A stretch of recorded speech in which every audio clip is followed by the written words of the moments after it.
अस्सलाम वालेकुम, this is Anila Shahzad with global in 5 minutes.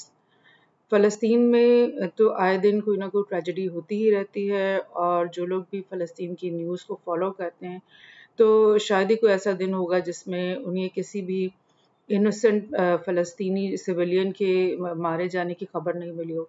सो ये तो इनके बिल्कुल मामूल के मुताबिक ये सब चीज़ें हैं, लेकिन द थिंग इज़ कि हमें अपने जहाँ पर भी मुसलमान जो हमारे बहन भाई उन पे मज़ालिम हो रहे हैं, ऑपरेशन हो रही है, उसको भूलना नहीं चाहिए। उसको वक्तन फ़वक्तन हमें याद करते रहना चाहिए कि वो उन सब के साथ क्या हो रहा है।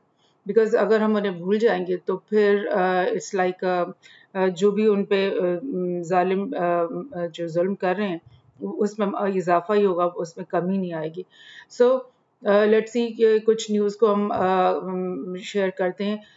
ये जो ऑलमोस्ट 2-3 दिन पहले ये एक मासूम बच्चा 2 से 3 साल की उम्र का टॉडलर, उसको इज़राइली जो फ़ोर्सेस हैं उन्होंने गोलियों से मार दिया, हलाक कर दिया।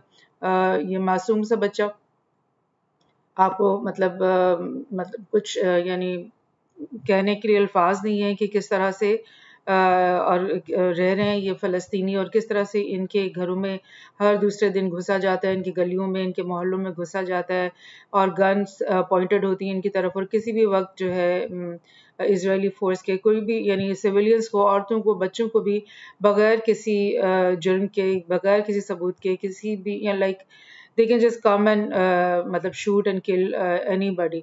तो ये इस तरह का सिलसिला जारी है। कुछ पुरानी फुटेजेस मैंने आप लोगों के साथ शेयर कर रही हूँ। ये 1 महीने पुरानी, जस्ट टू शो यू कि ये एक नॉर्मल रूटीन है इनके यहाँ पे वेस्ट बैंक के अंदर। ये सब कुछ यानी डेली बेसिस पे होता ही रहता है कि जैसे कि ये 1 महीने पहले 3 फ़लस्तीनी को हमास के मिलिटेंट्स कहकर इन्होंने अंदर रेड की। नाब्लूस का शहर है ये और अंदर इन्होंने घुसकर मार दिया उन लोगों को और कह दिया कि ये मिलिटेंट्स थे, टेररिस्ट थे। और उसके बाद इनके फ्यूनरल्स होते हैं, फिर उसके बाद ये मतलब एक गम और गुस्से का इजहार होता है फ़लस्तीनियों की तरफ से। ये एक और फुटेज मैंने आपके लिए निकाली है जो 3 महीने पुरानी है। इसमें भी वो कह रहे हैं बीबीसी के ये फुटेज है और वो कह रहे हैं कि 11 फ़लस्तीनियों को इन्होंने रेड करके और मारा और ये ये बीबीसी के फुटेज में ये बता रहे हैं कि ये जो इजरायली फौजी हैं ये भेस बदल कर आम शहरियों के रूप में अंदर घुसे हैं और इन्होंने आकर के इन 11 फ़लस्तीनियों को उस दिन मारा है। सो ये यहाँ का नॉर्मल रूटीन है। ये एक 4 मंथ्स ओल्ड वीडियो है। इसमें भी यही कि 9 फ़लस्तीनियों को रेड करके मार दिया गया। मतलब ये अपनी गाड़ियों के साथ अपनी गन्स और फुली यूनिफ़ॉर्म्स के साथ अंदर घुसते हैं और कहीं पे भी किसी को भी कुछ कहेंगे कि तुम मिलिटेंट हो, तुम हमारे मुजरिम और उनको मार देंगे वहाँ पर। सो दिस इज़ मतलब डेली बेसिस रूटीन का ये काम है इनका। ये एक और फुटेज मैंने आपको 8 मंथ्स ओल्ड दिखाई है। गाज़ा में भी इस तरह के हमले अक्सर ही होते रहते हैं। ये आज से अगस्त की न्यूज़ है ये 2022 की, जिसमें इन्होंने एक रेड किया था और उसमें 16 बच्चे उन्होंने मार दिए थे एक ही रेड में। मतलब एक ही फायरिंग जो भी उन्होंने किया उसमें ये इन बच्चों की तस्वीर फिर बाद में डिफरेंट चैनल्स पर ये शेयर होती रही। तो बहुत ही अफ़सोसनाक है ये सारी सूरत हाल। ये जो साल शुरू है जनवरी 1 जनवरी से लेकर अब तक 112 फ़लस्तीनी जो है उनको मार दिया गया है वेस्ट बैंक के अंदर और इसके अलावा गाज़ा के अंदर जितने मारे गए हैं वो तो एक अलग और स्टोरी है। तो आप समझ लो कि कोई भी दिन ऐसा नहीं गुज़रा होगा जिसमें एक ना एक फ़लस्तीनी जो है उसको नहीं मारा गया। एवरेज तो ऐसी ही चल रही है और स्पेशली ये जो नेतन्याहू की गवर्नमेंट दोबारा वापस आई है वो 1 जनवरी से, तो इन्होंने मतलब मज़ीद सख्तियाँ, मज़ीद मज़ालिम जो है मज़ीद इनके ऊपर बढ़ा दिए। तो थोड़ी-सी मैं आपके साथ शेयर कर रही हूँ। ये एक मैप है वेस्ट बैंक का। ये सारा जो ये डॉटेड लाइन्स के अंदर ये सारा ही वेस्ट बैंक है। मगर इसके अंदर ये जो आपको खाली एरिया दिखाई दे रहा है बिल्कुल लाइट कास्नी कलर में, ये सब एरिया ऐसा है जिसको एरिया सी कहते हैं।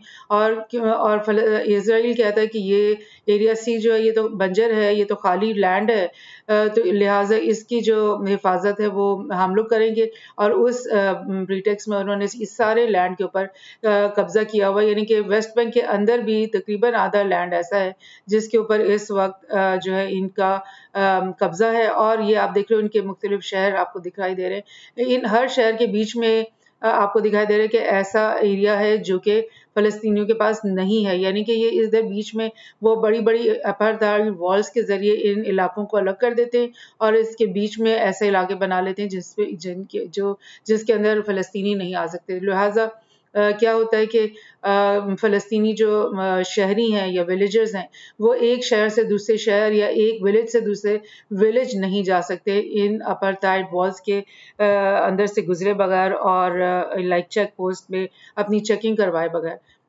इस मैप में आपको ज़्यादा क्लियर दिखाई दे रहा है कि ये जो जामनी कलर के हैं, ये सारी वेस्ट बैंक के अंदर इजरायली सेटलमेंट्स हैं। और ये आप देख रहे हो कि इनके बीचों बीच इन्होंने कितनी सारी सेटलमेंट्स बना ली हैं और इनको सेटलमेंट्स का झगड़ा हमेशा चलता रहता है। और लेकिन ये बाज नहीं आते, ये कहते हैं हम सेटलमेंट्स बनाने से बाज नहीं आएंगे और मजीद बनाएंगे। तो ये इनका तरीकाकार है। फ़लस्तीनी किस तरह से ज़िंदगी गुज़ारें डेली, अगर उन्हें किसी एक विलेज से दूसरी विलेज में जाना है या किसी दूसरे शहर में जाना है, तो उन्हें कई-कई घंटों की इस लंबी कतार में लगना पड़ता है और एक-एक आदमी की चेकिंग होती है कि वो चेकिंग के बगैर वो इस वॉल को क्रॉस नहीं कर सकते। So this is the way they are living. एक और मैं आपको ये दिखाती हूँ, ये अपार्थाइड वॉल्स की कंस्ट्रक्शन तेज़ी से जारी है, ये हमेशा चलती ही रहती है, ये मज़ीद इन वॉल्स को बढ़ाते ही रहते हैं। और लाइक ये एक नॉर्म है फ़लस्तीनी वेस्ट बैंक फ़लस्तीनियों के लिए कि उन्होंने हर रोज़ स्कूल जाने के लिए या ऑफ़िस जाने के लिए या किसी भी काम के लिए अगर ट्रैवल करना है तो उन्हें ये वॉल्स के बीच में जो चेक पोस्ट बनी हुई हैं, पॉइंट्स बने हुए हैं, यहाँ पर इज़राइली गनमैन्स को गन पॉइंट्स के ऊपर अपनी तलाशियाँ देनी होती हैं। सो this is what's happening here.